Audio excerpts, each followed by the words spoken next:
వీడి పేరు సన్నీ. వీడు ఎప్పుడు ఇంటి బయట అందరితో ఆడుకోవడం లేదా ఇంట్లో ఫ్రెండ్స్ను తీసుకొని వచ్చి అందరితో ఫుట్బాల్ ఆడుకుంటూ ఉండేవాడు. కాని వాళ్ల అమ్మ వాడి స్కూల్ బుక్స్ చూస్తే హోంవర్క్ ఏది చేసి ఉండేవాడు కాదు. అప్పుడు వాళ్ల అమ్మకు కోపం వచ్చి వాళ్ల అన్నయ్యతో వాణ్ణి ఎలాగైనా నువ్వు కొంచెం చదువుకోమని చెప్పారా అంటుంది.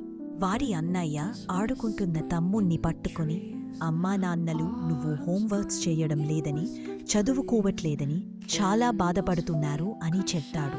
దాంతో వాడు డల్లైపోతాడు. ఒకవేళ హోంవర్క్ కంప్లీట్ లేకపోతే స్కూల్ నుండి తీసివేస్తారు అని అంటారు. ఒకరోజు సన్నీ వాళ్ళ డాడీ, సన్నీ నీ బర్త్డే వస్తుంది, ఏం గిఫ్ట్ కావాలి అంటాడు. నాకు ఒక డాగ్ గిఫ్ట్గా ఇస్తారా అంటాడు. దానికి వాళ్ళ నాన్న నవ్వుతూ, ఓకే, నువ్వు స్కూల్ హోంవర్క్ శ్రద్ధగా కంప్లీట్ చేస్తే అన్నయ్య నీకు బర్త్డేకి గిఫ్ట్గా డాగ్ ఇప్పిస్తా.